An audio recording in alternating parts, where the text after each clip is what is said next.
नमस्कार। आज हम एक बहुत ही संवेदनशील और ज़रूरी विषय पर बात करने वाले हैं। ये एनसीईआरटी की क्लास 12 की अंग्रेज़ी किताब फ्लेमिंगो से है। चैप्टर का नाम है लॉस्ट स्प्रिंग और इसे लिखा है अनीस जंग ने। वो अपनी सामाजिक लेखनी के लिए काफ़ी जानी जाती हैं। आज हम कोशिश करेंगे कि इस चैप्टर को, इसकी जो दो मुख्य कहानियां हैं साहेब और मुकेश की, उन्हें थोड़ा आसान भाषा में समझें। न सिर्फ एग्जाम के लिए बल्कि वो जो गहरे मुद्दे हैं ना इसमें, गरीबी, बाल मजदूरी, बचपन का खो जाना, उन पर भी बात करें। हमारे पास जो सोर्सेज हैं वो भी इन्हीं चीज़ों पर रोशनी डालते हैं। तो ठीक है, शुरू करते हैं। सबसे पहले ये चैप्टर और इसका टाइटल लॉस्ट स्प्रिंग, इसका क्या मतलब है? ये है क्या आखिर? बिल्कुल। लॉस्ट स्प्रिंग मतलब खोया हुआ बसंत। और ये टाइटल ही आप देखें तो बहुत कुछ कहता है। बसंत यानी स्प्रिंग, वो मौसम होता है उम्मीद का, खुशी का, ग्रोथ का, ठीक बचपन जैसा। लेकिन ये चैप्टर उन लाखों भारतीय बच्चों के बारे में है जिनका बचपन, उनका वो स्प्रिंग गरीबी और मुश्किल हालात की वजह से खो गया है। उन्हें खेलना कूदना चाहिए, स्कूल जाना चाहिए, पर वो छोटी उम्र में मजदूरी करने लगते हैं। जैसा सोर्सेज में भी है, अनीस जंग ने ये अपनी किताब lost spring stories of stolen childhood से लिया है। और ये असल में सच्ची कहानियां हैं जो उन्होंने खुद देखी सुनी। इससे ये और भी ज्यादा असरदार बन जाता है। चैप्टर में दो हिस्से हैं, दो अलग अलग लड़कों की कहानियां। अच्छा, तो ये सिर्फ कहानी नहीं, असल जिंदगी का आईना है। ठीक है, तो पहले हिस्से पर आते हैं। समटाइम्स आई फाइंड अ रूपी इन द गार्बेज। ये साहिब की कहानी है ना? हाँ साहब, लेखिका रोज सुबह उससे मिलती हैं। वो दिल्ली के पास सीमापुरी में रहता है और दूसरे लड़कों के साथ कूड़े के ढेरों में कुछ न कुछ ढूंढता रहता है। ये सब कूड़ा बिनने वाले बच्चे हैं। मजे की बात यह है कि साहिब का पूरा नाम है साहिब आलम, मतलब दुनिया का मालिक। दुनिया का मालिक, और वो कूड़ा बीन रहा है। कितनी विडंबना है। बिल्कुल। ये सीमापुरी जगह, सोर्सेज इसके बारे में क्या बताते हैं? कैसी जगह है ये, और साहिब वहां कैसे? सीमापुरी, हाँ, सोर्सेस बताते हैं कि ये दिल्ली के बिल्कुल किनारे पर है। एक तरह की झुग्गी बस्ती, अनधिकृत, हालत बहुत खराब, कच्चे घर, टिन की छतें, न पीने का पानी न नालियां। लगता ही नहीं कि दिल्ली का हिस्सा है। साहिब का परिवार, वो 1971 में ढाका से आया था, बांग्लादेश से। ढाका से? क्यों? वहां बाढ़ और तूफान में उनके खेत घर सब बह गए थे, तो बस बेहतर जिंदगी की उम्मीद में यहां आ गए। ओ, तो विस्थापन का दर्द भी है इसमें। और ये कूड़ा बीनना, इसका क्या मतलब है इनके लिए? आपने कहा उसे कभी 1 रुपया मिल जाता है। हाँ, ये बड़ा इंटरेस्टिंग पॉइंट है। बच्चों के लिए कूड़ा बीनना एक एक खेल जैसा है। कभी 1 रुपया, कभी 10 का नोट, एक अजूबा, एक वंडर। लेकिन उनके माँ बाप के लिए, उनके लिए ये सिर्फ सर्वाइवल है, रोज की रोटी। कूड़ा ही उनका सोना है, जो उन्हें छत देता है, खाना देता है। लेखिका बताती हैं कि इनके पास कोई आइडेंटिटी प्रूफ नहीं है, पर राशन कार्ड है। राशन कार्ड है। हाँ, जिनसे अनाज मिल जाता है। उनके लिए पेट भरना पहचान से ज्यादा जरूरी है। पेट भरना पहचान से ज्यादा जरूरी, ये तो बहुत सोचने वाली बात है। और साहिब, उसकी अपनी क्या इच्छाएं हैं? क्या वो यही करना चाहता है हमेशा? नहीं, यही कहानी थोड़ी दुखद हो जाती है। साहिब को टेनिस देखना पसंद है। वो किसी अमीर लड़के के फेंके हुए फटे जूते पहनकर भी खुश है।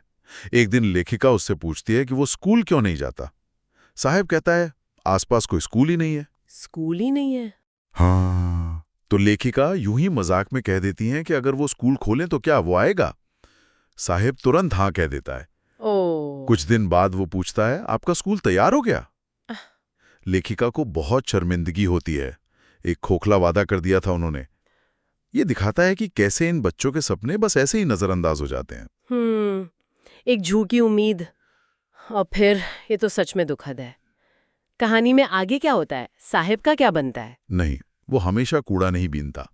बाद में लेखिका देखती है कि उसने कूड़ा बीनना छोड़ दिया है और पास में ही एक चाय की दुकान पर काम करने लगा है। चाय की दुकान पर? अच्छा। हाँ, उसे 800 रुपये महीना और तीनों टाइम का खाना मिलता है। तो ये तो अच्छा हुआ शायद।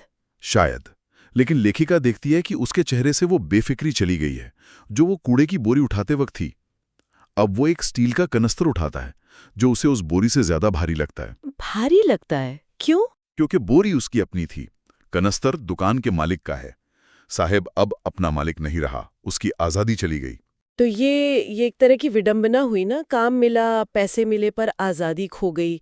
बचपन तो पूरी तरह चला गया। बिल्कुल यही पॉइंट है। वो उन लाखों बच्चों जैसा बन गया है जो गरीबी के कारण बाल मजदूरी में फंस जाते हैं।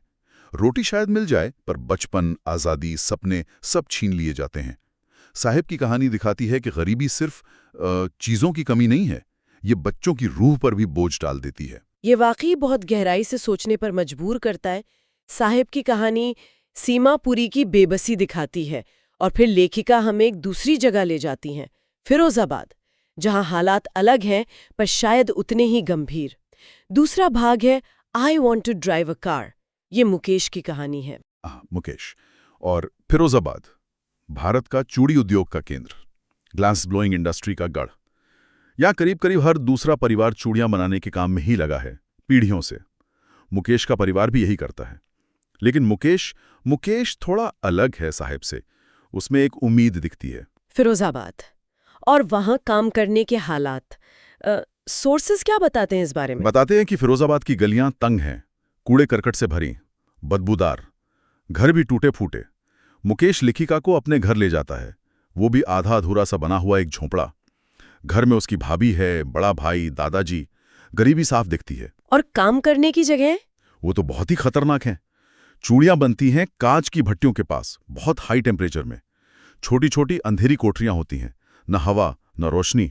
और बच्चे भी इन्हीं गर्म भट्टियों के सामने बैठकर घंटों काम करते हैं। बच्चे भी? हाँ, कांच की धूल, भट्टियों की तेज चमक, इससे उनकी आंखें बहुत जल्दी खराब हो जाती हैं। कई बच्चे तो बड़े होने तक अंधे हो जाते हैं। लेखिका कहती हैं कि करीब 20,000 बच्चे इस गैर कानूनी काम में लगे हैं। 20,000 बच्चे?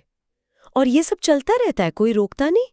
ये लोग बाहर क्यों नहीं निकलना चाहते इससे? यहीं पर बात और पेचीदा हो जाती है। ये सिर्फ गरीबी नहीं है, यहाँ ट्रेडिशन यानी पीढ़ियों से चले आ रहे पेशे का बोझ भी है।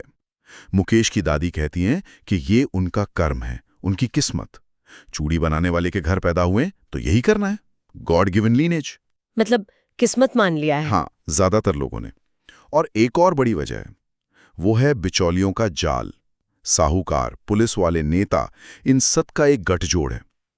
अगर ये लोग ऑर्गेनाइज होने की कोशिश करें या कोई यूनियन बनाएं या कुछ और काम सोचें तो पुलिस उन्हें पकड़ लेती है, मारती है, झूठे केस में जेल में डाल देती है। उनका कोई लीडर नहीं है जो मदद करे। वो एक विशियस सर्कल, एक दुष्चक्र में फंसे हुए हैं। निकलना बहुत मुश्किल। बाप रे, गरीबी, परंपरा और ऊपर से ये शोषण का चक्र, ये तो वाकई एक जाल है। लेकिन आपने कहा था मुकेश थोड़ा अलग है, कैसे? हाँ, मुकेश, उसमें एक स्पार्क है, एक जिद। जब लेखिका पूछती है कि वो क्या बनना चाहता है तो वो सीधा कहता है, मैं मोटर मैकेनिक बनूंगा। Motor mechanic? हाँ, वो कार चलाना सीखना चाहता है।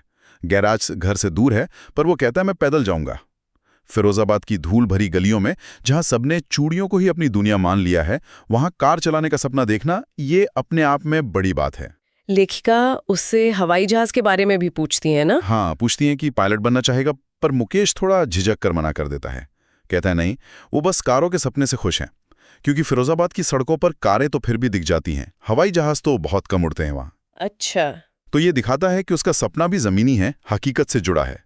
लेकिन फिर भी ये उस माहौल से बाहर निकलने का सपना तो है। तो मुकेश उस उम्मीद का प्रतीक है जो इतनी निराशा में भी कहीं ना कहीं जिंदा है, चाहे छोटी सी ही सही। बिल्कुल। साहिब की कहानी जहां एक तरह की हार और मजबूरी पर खत्म होती सी लगती है, चाय की दुकान पर, वहीं मुकेश की कहानी में सारी मुश्किलों के बाद भी एक व्यक्तिगत सपना, एक इरादा दिखता है। वो उस परंपरा को तोड़ने की इच्छा रखता है जिसने उसके परिवार को, उसके समाज को जकड़ रखा है। इन दोनों कहानियों से लेखिका ने वाकई कई परतें खोली हैं। अगर हम मुख्य किरदारों और उनके हालात को एक बार फिर देखें तो क्या खास बातें हैं? हाँ, संक्षेप में देखें तो साहिब वो विस्थापित, माइग्रेटेड आबादी का चेहरा है। बेहतर जिंदगी की तलाश में शहर आते हैं, पर यहाँ की गरीबी और शोषण में फंस जाते हैं।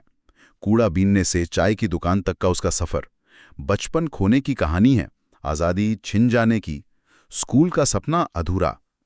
मुकेश वो उन बच्चों का प्रतीक है जो शोषण करने वाली पारिवारिक परंपराओं में पैदा होते हैं, खतरनाक काम करते हैं, पर फिर भी एक अलग सपना देखते हैं। मोटर मैकेनिक बनने की उसकी इच्छा, उस निराशा में एक छोटी सी बगावत है। उनके परिवार, दोनों ही कहानियों में परिवार बहुत ज्यादा गरीबी, लाचारी और सामाजिक दबाव में जी रहे हैं। साहिब का परिवार विस्थापन झेल रहा है, मुकेश का परिवार पीढ़ियों पुराने पेशे और कर्ज के बोझ तले दबा है। वो हालात के मारे हुए हैं जिनमें बदलाव लाने की हिम्मत या शायद साधन ही नहीं है। और इस चैप्टर के मुख्य थीम्स क्या हैं, मूल भाव जिन पर हमें सोचना चाहिए? और कई इंपॉर्टेंट थीम्स हैं जो सोर्सेज भी हाईलाइट करते हैं। पहला तो चाइल्ड लेबर यानी बाल श्रम। साहेब और मुकेश दोनों इसी के शिकार हैं। उनसे शिक्षा, खेलकूद सब छीन लिया गया। दूसरा पॉवर्टी यानी गरीबी। ये सारी समस्याओं की जड़ है, यही बच्चों को मजदूरी में धकेलती है।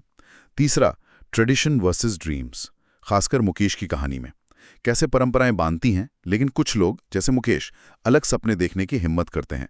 चौथा सोशल इनजस्टिस और सिस्टमिक एक्सप्लॉयटेशन, कैसे पूरा सिस्टम, बिचौलिए, पुलिस, नेता मिलकर गरीबों का शोषण करते हैं। ये सिर्फ इंडिविजुअल प्रॉब्लम नहीं है। और पांचवां होप यानी आशा। इतनी मुश्किलों के बाद भी बच्चों के मन में सपने जिंदा रहते हैं। साहिब का स्कूल का सपना, मुकेश का मैकेनिक बनने का इरादा, ये ह्यूमन स्पिरिट की रिजिलियंस दिखाता है। और वो टाइटल लॉस्ट स्प्रिंग, इसका महत्व अब और भी साफ हो गया है ना? बिल्कुल, ये टाइटल ही सब कुछ कह देता है। खोया हुआ बसंत, खोया हुआ बचपन, ये उन लाखों बच्चों की आवाज़ हैं जिनका बचपन गरीबी, शोषण और समाज की उदासीनता की वजह से छिन गया है। उनकी जिंदगी में बसंत आने से पहले ही पतझड़ आ जाता है। ये टाइटल हमें अंदर तक हिला देता है, सोचने पर मजबूर करता है कि इसके लिए जिम्मेदार कौन है। वाकई बहुत मार्मिक और पावरफुल चैप्टर है ये। अच्छा, जो लोग परीक्षा की तैयारी कर रहे हैं उनके लिए कुछ खास की एग्जाम पॉइंट्स अगर आप जल्दी से बता सकें। हाँ, एग्जाम के लिए कुछ मेन पॉइंट्स ध्यान रखने चाहिए। Author Anees Jung, chapter name lost spring, stories of stolen childhood. Part 1 Saheb की कहानी, कैरेक्टर साहिब आलम, कूड़ा बीनने वाला, rag picker. Place Seemapuri, Delhi के पास, ओरिजिनली फ्रॉम ढाका, बांग्लादेश।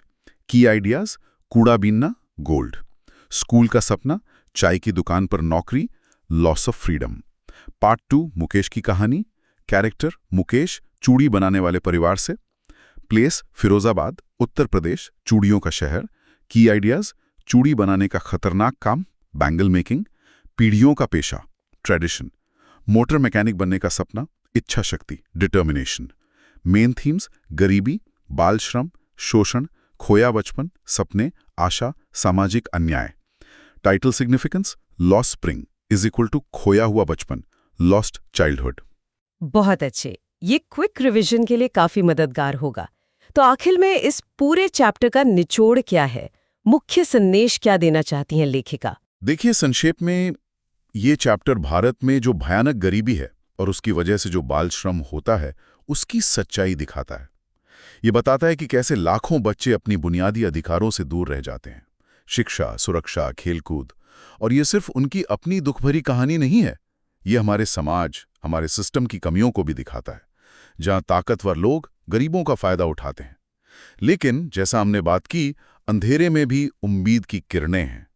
मुकेश का सपना, साहेब की वो अधूरी इच्छा, ये दिखाते हैं कि इंसान के अंदर सपने देखने की, बेहतर जीवन की चाहत हमेशा रहती है, हालात चाहे कितने भी बुरे क्यों न हो। ये चैप्टर हमें संवेदनशील बनाता है और ये सवाल छोड़ जाता है कि एक समाज के तौर पर हम इन बच्चों का खोया हुआ बसंत लौटाने के लिए क्या कर सकते हैं। क्या हम बस देखते रहेंगे या कुछ करेंगे? ये बहुत ही जरूरी सवाल है। इस गहरी और सोचने पर मजबूर करने वाली बातचीत के लिए धन्यवाद। इससे लॉस्ट स्प्रिंग को समझने में वाकई मदद मिली। जाते जाते एक विचार श्रोताओं के लिए छोड़ जाते हैं। मुकेश का मोटर मैकेनिक बनने का सपना एक व्यक्तिगत हिम्मत और आशा दिखाता है, लेकिन क्या सिर्फ ऐसे अकेले सपनों से ही साहिब और मुकेश जैसे अनगिनत बच्चों की जिंदगी बदल सकती है, या फिर उनके खोए हुए बसंत को वापस लाने के लिए बड़े सामाजिक व्यवस्थागत बदलावों की जरूरत है? और अगर हाँ, तो वो बदलाव क्या हो सकते हैं? इस पर सोचा जा सकता है। आज की ये चर्चा यहीं समाप्त होती है।